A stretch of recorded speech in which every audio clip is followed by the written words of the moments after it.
And the Bucs really are bringing the whole band back as they look to make a run at another Super Bowl. Antonio Brown is the latest free agent to return to the team after reportedly agreeing to a one-year deal worth up to $6.25 million with $3.1 million in guaranteed money. AB joined the Bucs midway through last season and caught a touchdown in Tampa's Super Bowl win over the Chiefs. Shannon, how surprised are you that AB is going back? I'm not surprised at all. It's a incentive-based deal, Skip. It's 1 year.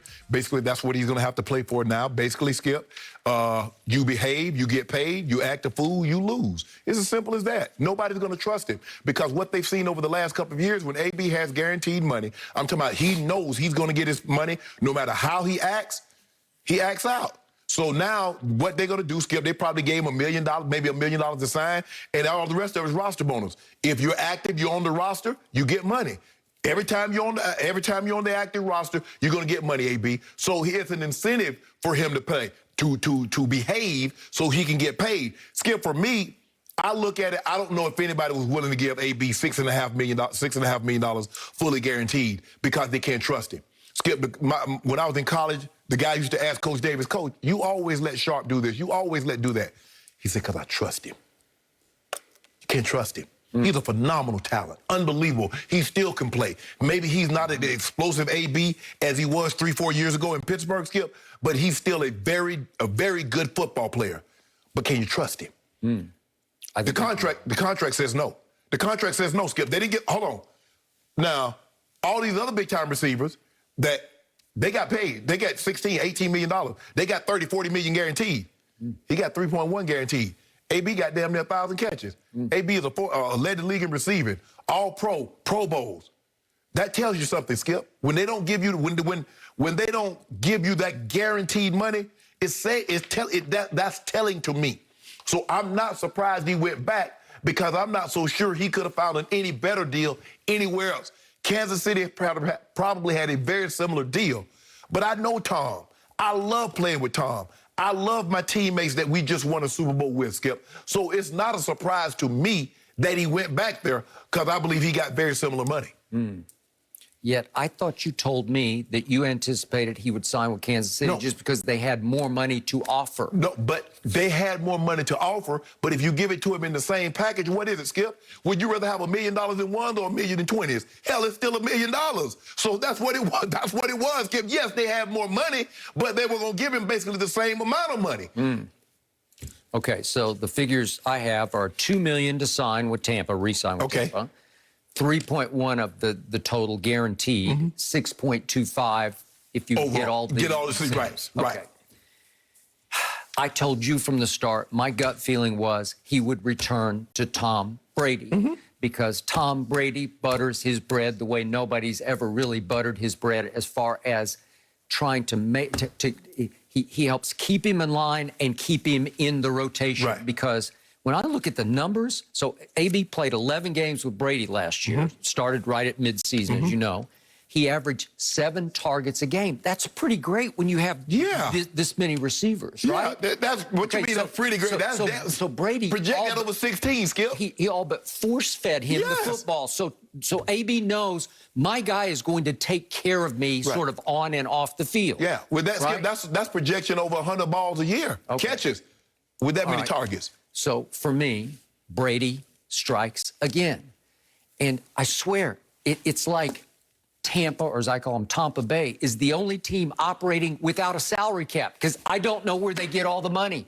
It's like a bottomless pit. Just when I think it's used up or they hit bottom, they find more money. Well, Skip, the thing is that when you guys they get market value, but they don't go above market value because you got to realize Shaq Barrett didn't get an Aaron Donald or Khalil Mack or Joey Bosa or a Myles Garrett type deal. Okay. Now, that would have been a different situation. You saw what those guys got. So he got good pay, but I think he was comfortable.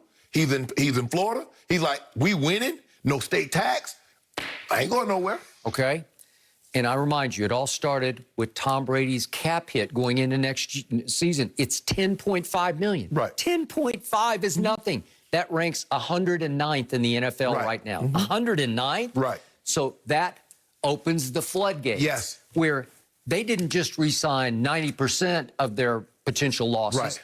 They re-signed every single player, everyone right down the line. It goes Shaq Barrett, Levante David, Sue, Gronk, Leonard Fournette. They tagged Chris Godwin. They even brought back Ryan Suckup, who was just deadly in the playoffs. As you know, he's the best kicker in the playoffs. Yep. Aaron Stinney, who started at left guard in the Super Bowl but is now back to being a backup. They re-signed him. Kevin Minter is a good player. They re-signed him. They re-signed everybody, and they added Giovanni Bernard as their icing on the bun cake. How about that? He's the icing on the bun cake because he is You don't even like cake. He is. I used to when I was a little kid. I know bun cake, but I want icing on my bun cake because I thought bun cake was kind of sour tasting. Yeah, it is. I like it like that. Yeah, I like it. Chocolate chip bun cake. Would you eat it by itself? Yes. Oh. As a matter of fact, when I get home, I'm going to go straight to the shop and get me one. Really? Yep, piece Just of cake. because the power of suggestion? No, I like chocolate chip bun cake. Hadn't had it in a while, but I'm going to get me a piece. Bun cake. I'll Okay. bring you a piece back. All right.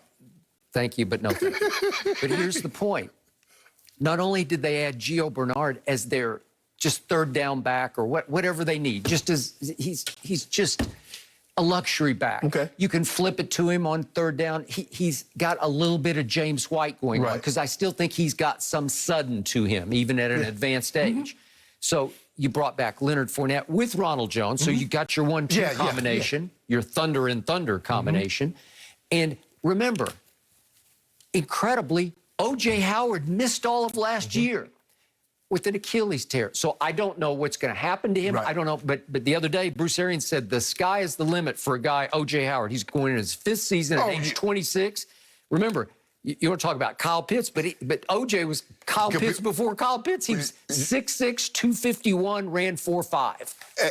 We saw him in those bowl games against Clemson. Oh, did we? We saw. He took the games over. So there's no his ability. I loved him coming out. But Skip, let me ask you this: do you believe if they had given AB, say, 2 years, $30 million, and they give him $20 million up front, do you believe he would behave like he's behaving now?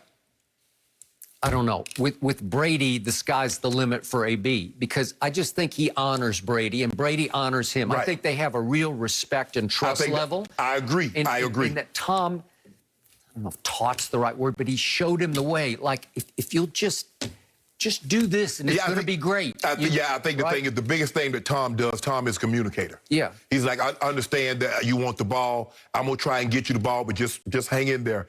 And Tom is really never blown up with the exception of that one time Taekwon Underwood ran the wrong route. We don't really see Tom blow up at it. You know, he'll get frustrated on the sidelines like, come on, guys, we got to do our job and you know what. But the type of relationship that Ben and AB had is combustible. It's not healthy. And I don't know if you don't have respect for the other guy, how long it's going to last. And we saw it come to a dramatic ending. And then he went to the Raiders and just lost his mind. I don't know what happened out there, Skip. Because they jumped on this ship with both feet. Gruden, Mike Mayock, nobody's going to lead him in hustle plays and energy and all that. They signed him knowing what had just transpired in Pittsburgh. Okay. So he knows full well he's going to get some sugar. Of course. He's going to be in the mix. Yeah. And I think they didn't even count him as a starter last year, which was weird to me. But when you average 7 targets a game and 5 catches a game, that's happiness. Yeah. Like that will, and remember, he caught 6 touchdown passes, but they all came in his final 6 games. Right. And he caught a touchdown in the Super Bowl. Would that make you happy? Yeah, that'll make you happy. With that, I mean, Skip, that's projecting. You talk about that's 85, 90 balls, because now you got an extra game, the 17 game, and you project that out 7. So that's a lot of catches. So I'm going to remind everybody, Cameron Brate was the tight end that Brady started to fall most in love with, even beyond Gronk. Gronk made some of the biggest catches, but the most catches started going to Cameron Brate. He was 7th on the team in catches in the regular season, and in the playoffs, in those 4 games, he was 3rd on the team in catches. And who made the clutchest catch of the year? Well, he did, sitting on the boat in the bay when he caught the Lombardi trophy, right? Kept it from going to the bottom. It wasn't the bay, it's the river, right? Yeah, I want to see Gronk go in there and get that. Yeah, I would too. I think Gronk would have